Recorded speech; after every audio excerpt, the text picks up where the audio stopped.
Snow fell in the godswood in slow, thick flakes, blurring the red leaves and softening the carved face of the weirwood into something almost kind. Jon watched them drift down onto the dark water of the pool, melt, and vanish, as if winter itself were swallowing the world. The raven had come before dawn. Its parchment lay folded on the stone beside him, the wax broken and the words burned into his mind as if they'd been carved into the heart tree. Rumors spreading in Old Town, in Gull Town, in every dockside tavern from White Harbor to Dorne, that the trueborn son of Rhaegar Targaryen lives and walks the snows of the north. They are calling you Aegon VI now, whatever you will it or no. He had read that line 3 times. The ink had blotted where Tyrion's quill had paused, as if even the hand of the queen had hesitated over the name. Aegon, Jon murmured, and the sound of it in his own mouth felt wrong, heavy. Someone else's cloak draped over his shoulders. Behind him, snow crunched under light boots. "You are freezing yourself for no good reason again," Sansa said, her voice soft enough not to disturb the quiet of the place. "I see you chose not to bring a cloak, as always." "I didn't notice," Jon said. "You never notice." She came around the trunk, red hair bright against the gray and white, and looked down at the parchment. Her mouth tightened before she spoke. "Another letter? From Tyrion?" Jon hesitated, then handed it up. "You should see it." Sansa unfolded it with gloved fingers, eyes moving quickly. The expression on her face did not change much, but he had learned to see the small things, the slight narrowing of her eyes, the way her jaw tensed. When she finished, she folded it again with neat care and held it between 2 fingers as though it were something foul. "So it's not only northern gossips and drunken cells words speaking of you as a dragon prince," she said. "The citadel too, the hand." She flicked the parchment. "They speak of you as if you were not my brother, but some distant king hatched from a song." "I'm no king," Jon said. The words came out dull from use. "I bent the knee. I told them. I told her." "The realm does not listen as well as you do," Sansa replied. "And history listens least of all." Jon glanced up at the weirwood's bleeding eyes. "The realm has a queen. Daenerys ended the long night. She broke Cersei. She sits the Iron Throne. That is what matters. Does it?" Sansa walked to the edge of the pool and looked down at her reflection beside his. Wind tugged at her hair. The flakes clung to the dark mink at her throat. "The lords that come to Winterfell whisper different things when they think I do not hear. Some speak of her as their savior. Others call her foreign, fire-mad, dragon witch. They remember her father. They remember wildfire. And they remember you standing in the snow with a sword in your hand, bleeding for them." "I stood for her," he said sharply. "You stood for us," Sansa answered. "I don't doubt you when you say you do not want their crown. I do doubt whether they will listen. Men like Lord Glover and Lord Serwyn have long memories and short patience. They are already angry she took hostages from the Stormlands and executions from the Reach. They mutter that she burns before she speaks." Jon flinched. "She burned traitors, slavers, men who would have seen her dead. So say her banners." Sansa's blue eyes slid back to him. "So said her father when he spoke of traitors." "She is not her father," Jon said, quiet but fierce. "I know," Sansa replied, and her voice softened. "I saw her when she came north. I believed she meant to save us, and she did. But she is also a Targaryen with dragons, and the lords of the realm have never been kind to Targaryen queens when there is a male claimant at hand. They are already writing a new song, Jon. The first dance of the dragons ended with half the realm buried and most of the dragons dead. They will not mind another if they can win. I won't fight her." Jon's hands had curled into fists without him noticing. "I won't. If they raise me up against her, You'll do what?" Sansa asked. "Refuse them? They will not ask your leave if they think it's their only chance to be rid of dragons once and for all. They will whisper in one another's halls, and the First Lord to move his banners will claim he does it in your name. What will you do then? Ride regal south and burn their banners? Or stand aside and watch your name do the killing for you?" The questions hung between them, stark and cold and bare as the branches. Jon did not answer. He felt the watching of the carved face at his back, the weight of his father's, no, not his father's eyes. The old gods did not speak, only listened. Daenerys has asked for a council, he said at last, because the words in Tyrion's letter had to be more than ink. At Harrenhal, a great council. She will put it to the realm what is to be done with me, with my name. She wants it settled. Sansa's lips pressed thin. Harrenhal, of course. Where else would Targaryens and dragons choose to decide if the world burns again? It's a gathering of lords, Jon said, not a battlefield. Gather enough lords in one place and it always becomes a battlefield, she murmured. Targaryen queens and dragon princes most of all. She handed the parchment back. You must be careful. If you say too little, you will be called cunning. If you say too much, you will be called ambitious. Either way, you will be called something, Jon. And every name they give you will draw a sword or a dagger out of its sheath somewhere. He closed his fist around the letter. The wax crumbled beneath his fingers. I won't let them make me a weapon against her, he said. Sansa looked at him for a long moment, the snow whispering between them. Pray, she said, that you still have the power to choose what they make of you. Far to the south, on a hill of blackened Sto. Any that men had once named Aegon's High Hill and now called the Queen's, Daenerys Targaryen stood at the broken edge of a balcony and watched the city breathe. King's Landing sprawled beneath her like something living, a beast with 1,000 gleaming eyes. The scars of war were slow to heal. Here and there, the charred ribs of houses still jutted like broken teeth, and the outline of the shattered sept was a fist of ruin on the skyline. But new roofs rose where old had fallen. Masons sang as they worked. The smoke from the chimneys smelled of wood and coal instead of flesh and fear. Drogon slept above her on the reconstructed dome of the throne room, a dark mountain of scale and slow, molten breath. When she looked up, she could see one massive wing shift, snow sliding from it in a soft hiss. Dragons did not mind cold the way men did, but even Drogon had learned winter's touch. The city lives, Missandei said beside her. It would not without you. It lives and remembers, Daenerys murmured.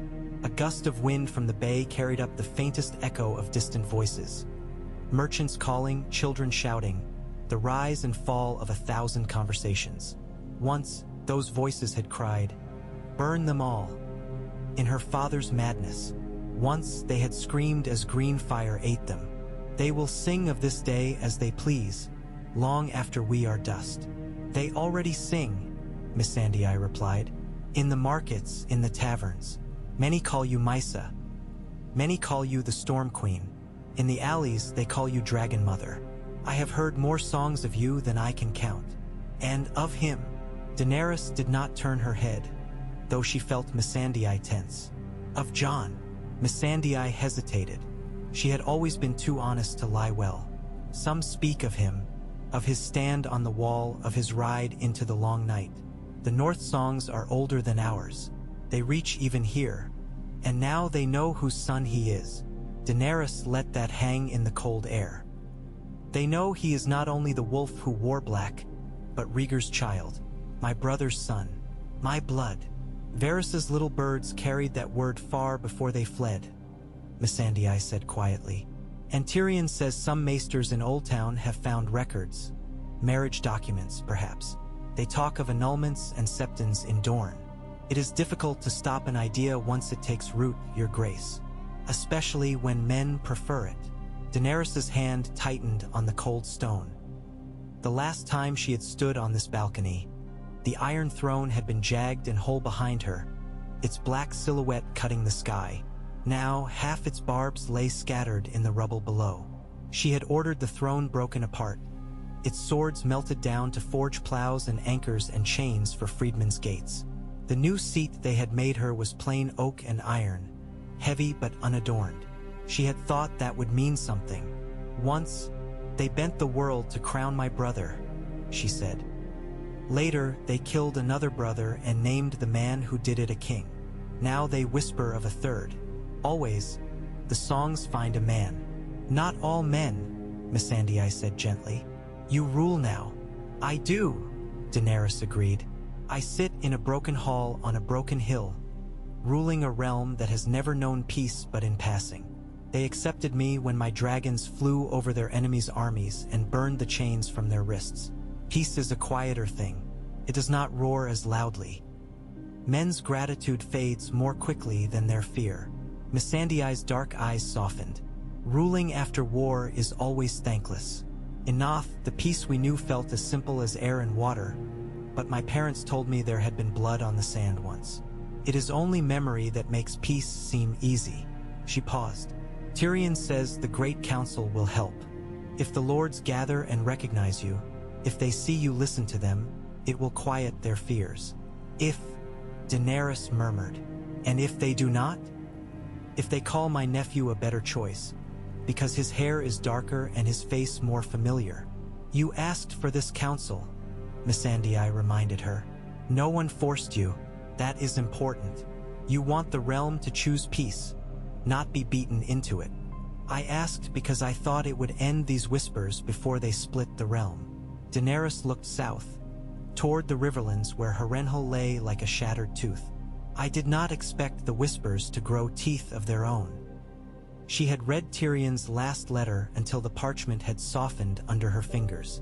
Reports of lords meeting in secret in the Vale, of Riverland knights drinking toasts to Aegon VI in dim halls. Edmure Tully had written to her in his slow, careful hand, swearing fealty even as he begged for assurances. Gendry Baratheon, her newly named Lord of Storm's End, had sent fewer words, but they had carried the weight of restless men behind them.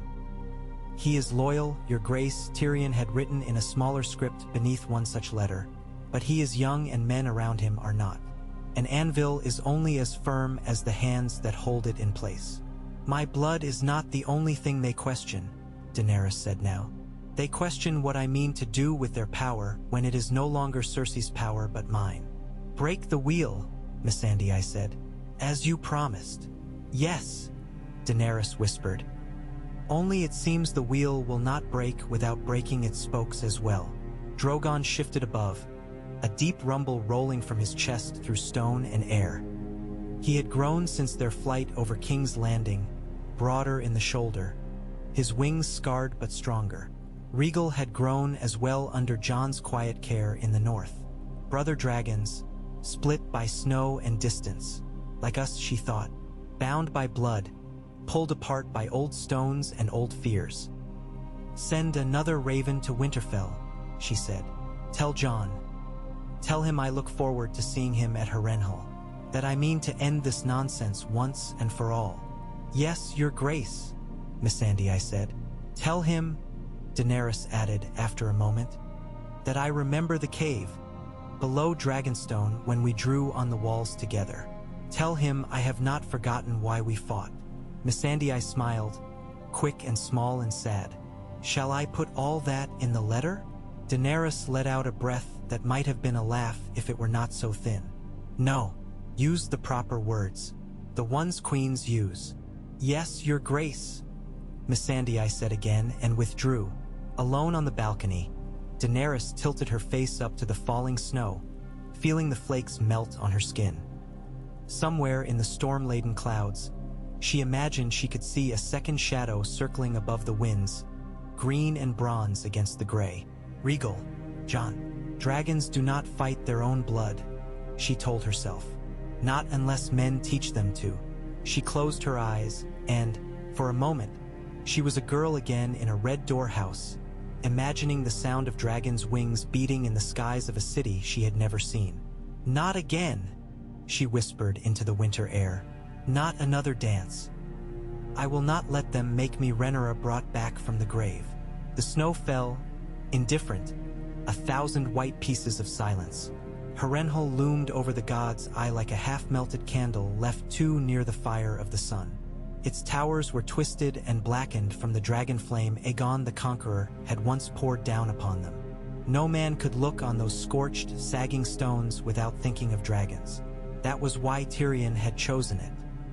Neutral ground, he had said in his last Raven. No house has claim to it but ghosts and stories. Jon rode beneath the shadow of its ruined walls with the banners of the north and the veil snapping behind him in the cutting wind. Dire wolves and moons and falcons, gray and blue and white, bright specks of color against the black ruin. Rhaegal circled high overhead, crying out in a harsh rasp that made the horses beneath Jon shy and toss their heads. "He does not like this place," Arya said from his left, hood down despite the cold. The wind had braided her dark hair over her shoulder. She rode lightly, as if she weighed no more than the snowflakes that clung to her lashes. "Can't say I blame him. It smells wrong." "He hasn't been here before," Jon said. "He remembers it," Arya replied. "The same way Ghost remembers the woods he's never walked." She glanced up, watching Rhaegal wheel. "Old deaths cling here." "Old and new," said Davos on Jon's other side. The Onion Knight wore a heavy fur over his patched cloak and looked more uncomfortable in it than he ever had in salt-stained leathers. "They say Harrenhal's cursed. Every lord that holds it comes to a bad end.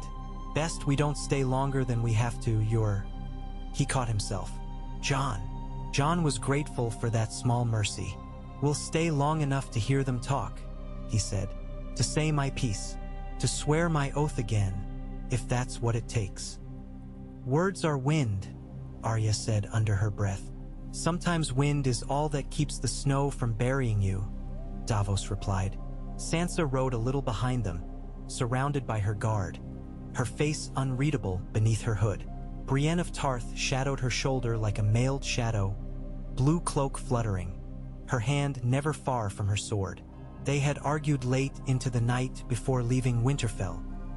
About whether to come at all, about how many men to bring, about whether Jon should ride Rhaegal to Harrenhal or come on horseback like any other lord. "If you arrive on a dragon, half of them will cheer and half will piss themselves," Sansa had said. "I'm not certain which would be worse." "Then I should not hide what I am," Jon had answered. "If we're to put my name to rest, I can't pretend I'm just a Stark bastard. Not anymore." In the end, they had done both. Jon rode in at the head of his banners like a Stark, Rhaegal wheeling overhead like a warning. The courtyard of Harrenhal was already crowded. Banners flapped on every side. The Trout of Tully, the Sun and Spear of Martell, the roses of Tyrell's distant cousins who had clawed up what was left of that house's holdings.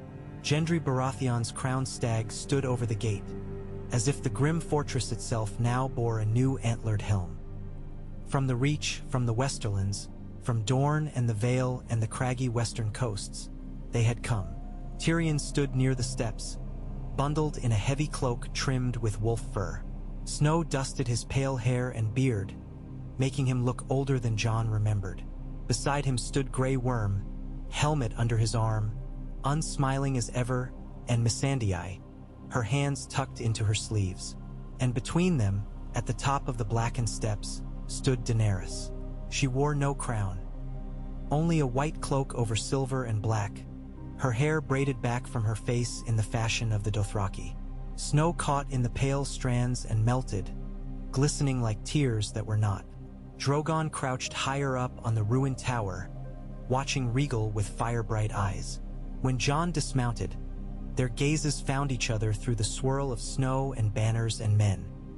For a heartbeat, he saw no queen, no prince, no titles, only the woman he had touched in the dim glow of dragon glass and firelight, the one with whom he had shared the weight of the world's ending. "Daenerys," he said, before he remembered to bow. She stepped down, the snow crunching under her boots, and for a moment the whole of the courtyard held its breath. When she reached him, he went to his knees on the frozen cobbles, head bent. "My queen," he said, loud enough for the nearest lords to hear. "I am yours. I was, and I am, and I will be." The silence after that was sharp as broken ice. Daenerys's hand hovered in the air for a moment, then came to rest on his bowed head, light but undeniable. "Rise," she said, and if there was a tremor in her voice, only those closest heard it. "Rise, Jon Snow." He stood. Her eyes searched his face, as if to find all the things that had changed between Winterfell and here. "Thank you for coming," she said. "There are those who whispered why. Oh, you would not." "I gave my word," he replied. "I do not break it." Something eased, just a fraction, at the corner of her mouth. "Come," she said. "Let us see if the lords of this land value their promises as highly." They held the council in the largest of Harrenhal's remaining halls, its high ceiling blackened and pitted from old fire. Men said Dragonflame had melted the stone here once, dripping it like wax. Now a forest of banners turned the gloom into a shifting, colorful sea. A long table had been set upon a dais, and behind it sat Daenerys, Tyrion at her right hand, Samwell Tarly in plain maester's gray at her left, the new chain heavy around his neck. Jon took the place they'd set for him at the queen's other side. He felt every eye in the hall upon the space between their chairs. Sam cleared his throat, hands trembling slightly as he unrolled a parchment. "My lords, my ladies," he began, voice echoing off the scorched stone. "We are gathered at her grace's command to discuss matters of succession and legitimacy. There have been rumors. A realm runs on rumors," someone drawled from the crowd. Bronze Yohn Royce of the Vale, his great shoulders hunched in a fur-lined cloak. "It might be well if we knew which ones to heed. That is the purpose of this council," Daenerys said, her voice cutting cleanly through the murmurs. "There are those who say my claim to the Iron Throne is uncertain, because my father was mad, because my brother died, because I was born across the sea. There are those who say another has a better claim. We will hear what truth there is in these assertions. Then we will decide." "Your Grace," Sam said, ducking his head, "if I may." At her nod, he held up the parchment so that the hall could see its cracked seal, though the words were too small for anyone but those on the dais to read. "This is a record from the Citadel. It speaks of Prince Rhaegar Targaryen's marriage to Elia Martell of Dorne, and of its annulment. It speaks also of a second marriage, blessed by a septon in Dorne, to Lyanna Stark of Winterfell." A ripple ran through the hall, like a stone dropped into a still lake. "Your Grace," Sam went on, "and honored lords, I have seen other records as well. A birth in the Tower of Joy. A boy named Aegon." He swallowed, his eyes flicking to Jon. "We knew him as Jon Snow." Every sound in the hall seemed suddenly too loud.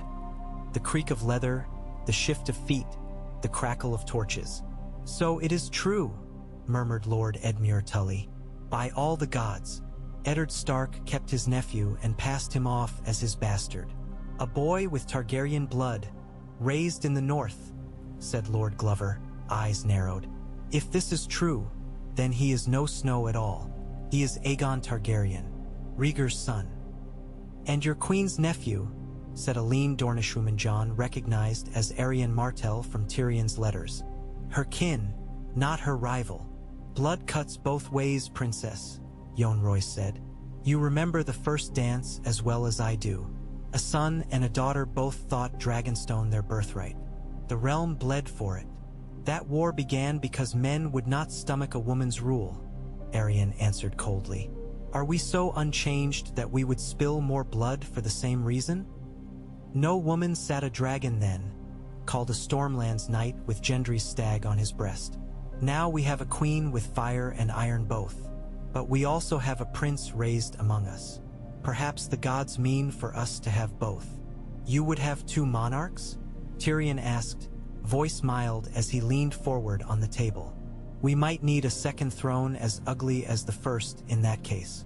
Harren the Black could not build enough melted swords for two." Laughter rippled, thin and uncertain. Gendry himself, standing stiff among his men, did not smile. "We might speak plainly," said an older lord from the Westerlands, his cloak clasped with a lion's head. "Many here owe their oaths to the Dragon Queen. Many also have come to trust the wolf. A queen born of old blood, and a king forged on the wall.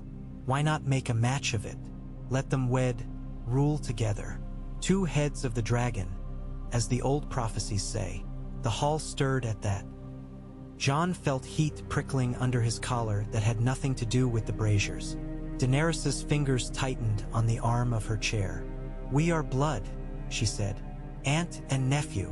Targaryens have wed nearer kin, the Westerland's lord said bluntly. And it brought us to madness and wildfire, Daenerys snapped. The last time my house married too close, it gave you Ares. Do you so thirst for his like again? Then let the prince take another bride, called someone else.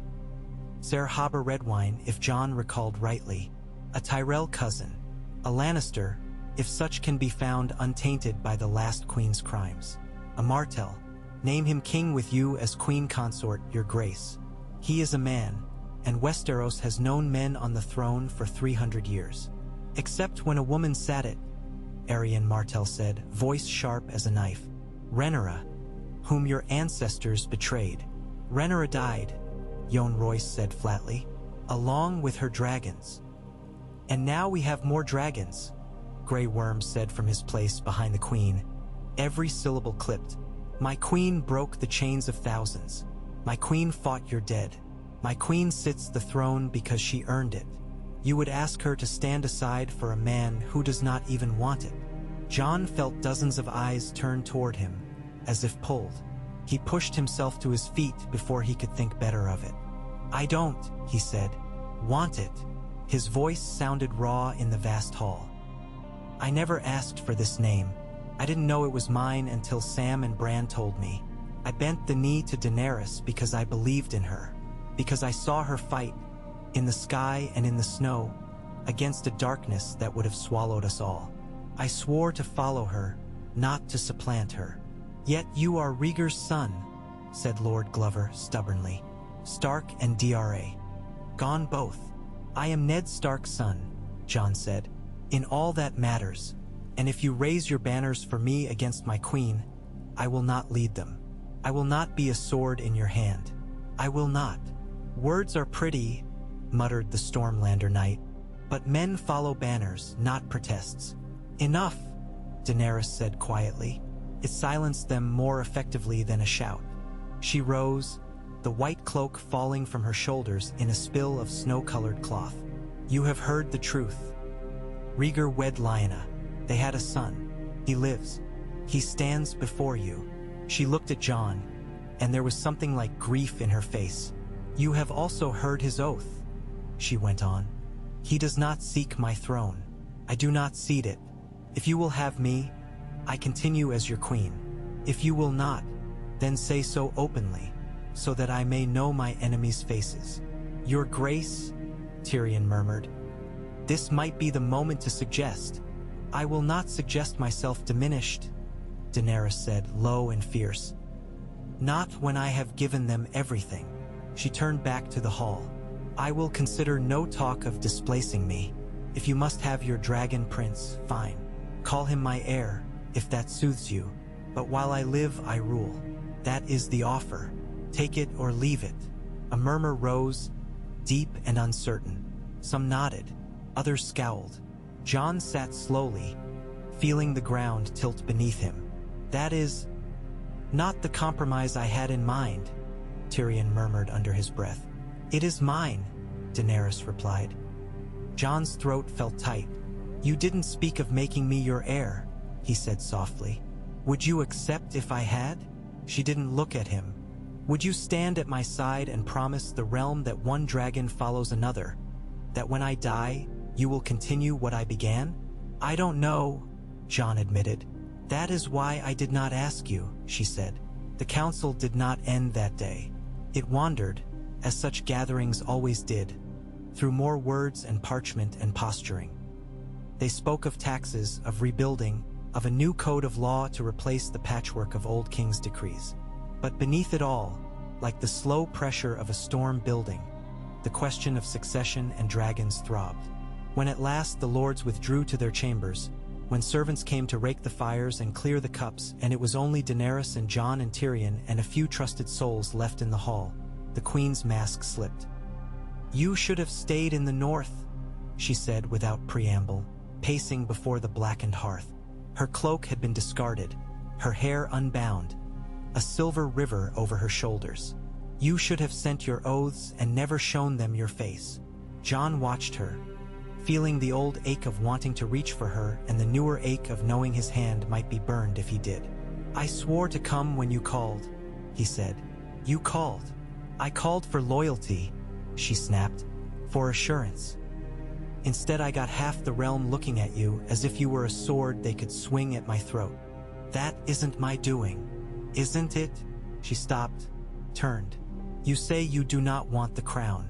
You kneel in the snow and you swear yourself mine. But when I ask if you would be my heir, you say you don't know. What am I to think, Jon Snow?" "That I'm honest," he said, with more sharpness than he intended. "Honest enough not to make promises I may not keep. I am not made to sit on thrones. I can barely sit at a council table without wanting to escape to the yard." "That's not good enough," she said. "Not here, not now. The wheel does not pause to wait while you decide who you are." "It didn't pause for you," Jon said. "You had time to decide?" "No," she said. "I had dragons." Their gazes locked, the words between them fragile and hot.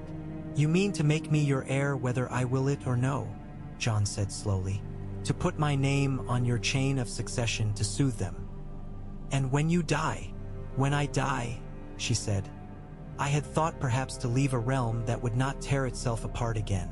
But now I see that might be a dream." "You talk of breaking the wheel," Jon said. "This is just another spoke." "Better my spoke than their knives," she retorted. Tyrion cleared his throat delicately. "Perhaps," he said, "this conversation might be more fruitful when tempers are less raw. We have lords to placate, letters to draft. We could shape the story, perhaps, if we—" "Stories are already being shaped," Daenerys cut in, "by every lord who leaves this hall wondering if he would fare better bowing to a prince instead of a queen." She looked at Jon. "If they raise banners in your name, I will not lead them," he said. "And if they march anyway?" she pressed. He did not answer. He did not know how. Daenerys' shoulders sagged very slightly. "Then you must return to Winterfell," she said. "You must keep your own house in order. I will keep mine. We will see who they follow not in song, but in deed." "And if they force a choice upon us?" Jon asked. She looked toward the dark window, where the night pressed in against the glass like another kind of black water. "Then," she said quietly, "the world will learn how dragons dance when blood divides them." The first banners were raised in the riverlands. It began with attacks. It always did. Winter had been hard, and the years of war before it harder still. Fields lay fallow where battle had swept through. Men were thin, horses thinner. When the Queen's agents came with ledgers and writs stamped with her seal, asking for grain and coin to feed the rebuilding of King's Landing and the outfitting of a new royal fleet to guard against ironborn raiders, Lord Rusk of Lord Harroway's town closed his gates. "My people have bled enough for southern wars," he wrote, in a letter that would later be copied 100 times by men with better hands and more venom. "We will not starve to rebuild a city we did not burn. Our loyalty is to the prince in the north, who fought for us in the snow when King's Landing locked its gates." Dean Riss sent another raven, offering terms. Lord Rusk sent it back without seal, the parchment smeared with something brown and flaking. "The shit of our horses for the Dragon Queen," he wrote this time.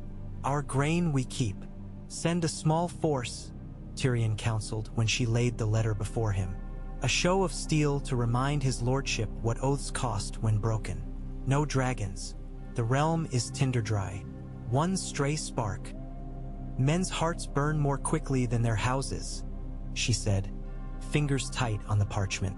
"If I show weakness now, every discontented lord will think he can spit on my seal without consequence.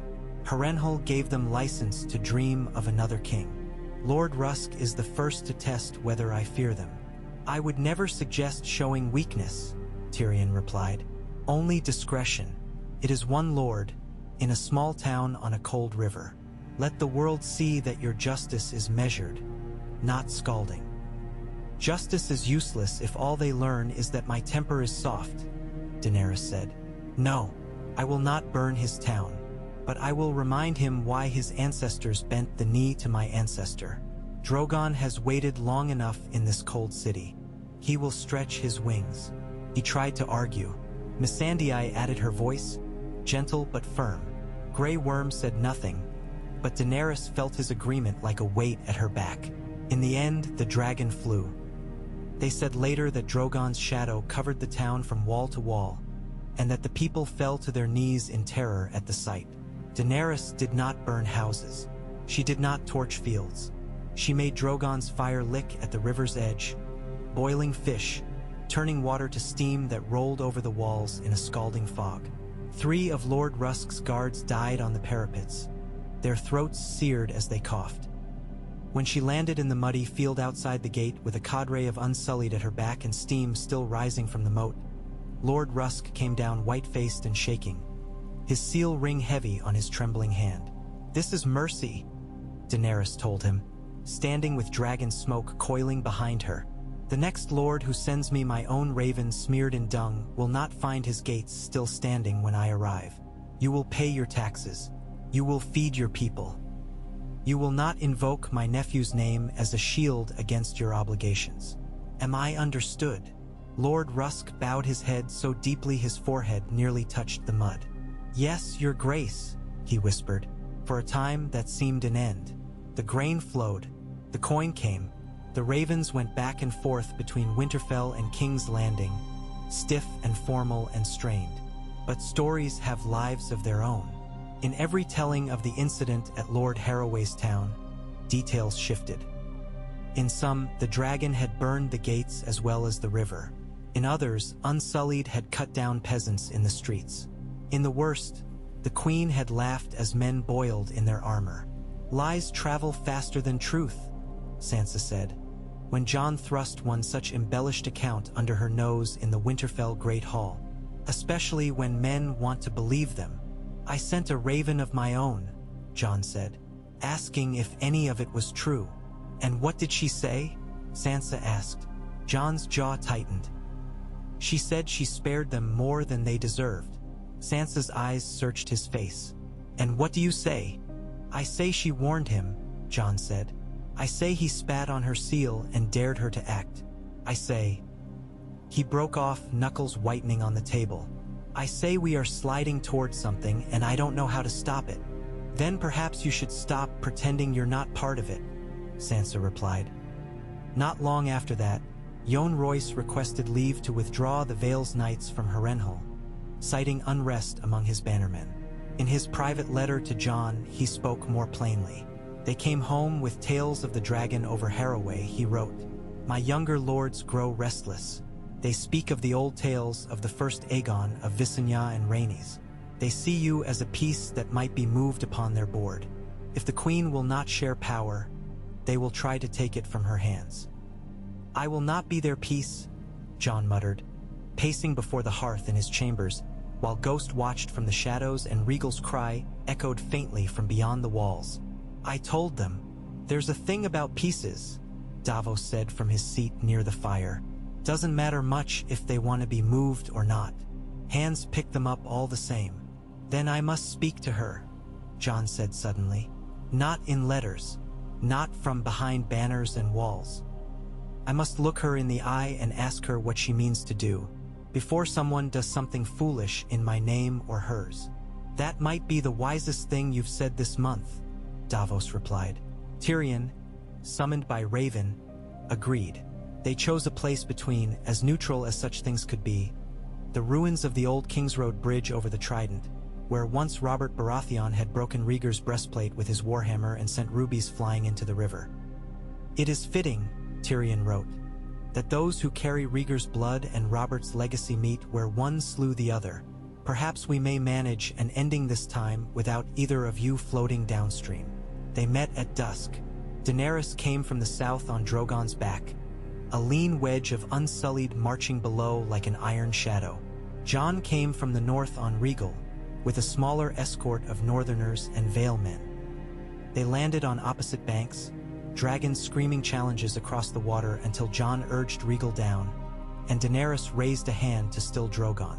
They spoke on the broken stones in the middle of the river, where the bridge had once risen high and whole. Now only jagged stretches remained, like teeth. The water rushed below, black and cold. "You shouldn't have come without more guards," was the first thing Daenerys said when they stood facing one another on the narrow span. "If I were as mad as they say, I might push you in and drown you. Our troubles for you. If I thought you would," Jon said, "I'd not have come at all." She huffed something like a laugh. "You trust me that much? I trust you more than I trust any of them," he said, nodding toward the distant lines of banners on both shores. "That's why I'm here." She studied his face in the fading light. "You look more like him every time I see you," she said, almost to herself. "Rhaegar, when the snow's not in your hair and the blood's not on your face." "I wish you would not say that," he replied. She shrugged one shoulder. "I did not choose his face," she said. "Nor did I choose yours. But the realm chose to give it meaning." "They're using my name to stand against you," Jon said. "Rusk, Royce, others. I receive letters I didn't ask for, pledging me banners I do not want. If this continues," she said, "there will be war." "Yes," he swallowed. "Then stop it." The words came out harsher than he intended, but he did not take them back. The river roared beneath them. Rhaegal shifted on his side of the bank, eyes burning. "Stop it," Daenerys repeated very softly. "You think I light this fire? That it is my doing that men decide they prefer you to me? That every mercy I grant is taken as weakness? Every show of strength as madness? What would you have me do, Jon? Accept a counsel that would strip me of my power piece by piece until I am queen of nothing more than my own broken throne room? We could share it," he said. "Not the throne, the ruling. Give the lords a voice. Let them feel they take part in breaking the wheel. Form a council chosen from every great house. Make law with them, not for them. Make them see you are not your father." "You think I have not already done that?" she asked. "Who sits my council now? Not dragon lords, not slavers. A dwarf from Casterly Rock, a gray girl from the Summer Isles, a eunuch commander who was once a slave, a maester who barely earned his chain because he spent so much time reading forbidden books. No, Jon, they do not want councils. They want control, and they will use you to get it." "Then don't let them," he insisted. "Use me first. Put me where I can help you, not harm you. Name me Warden of the North and East. Give me the Wall, the Vale, the Riverlands. Let me handle them. Trust me." "I did trust you," she said. "Then I asked if you would be my heir, and you said you didn't know." "I'm still not certain what I am," he admitted. "But I know this. If there is war between us, the dead we fought in the North will seem a kinder foe. At least they did not choose to be what they were. We would choose this, with eyes open. That's worse." Her gaze softened, for a heartbeat, and he saw the woman who had stood with him on a rampart of ice and watched the dawn. "I do not want to fight you, Jon Snow," she said. "I do not want another dance, the songs from the last One Taste of Ash. But I also will not let them pull my crown from my head because they have suddenly decided I am the wrong kind of Targaryen." "Then what?" he asked. "What do we do?" She looked past him at the banners on the northern bank, then back at the south. The wind snapped them, making them strain at their poles like caged things. "We hold," she said, "each in our own lands. We answer defiance as we must, but we do not seek more. We do not move against one another. Let them wear themselves out whispering. Perhaps, in time, they will learn there is no profit in pitting us against each other." "And if they don't?" Jon asked.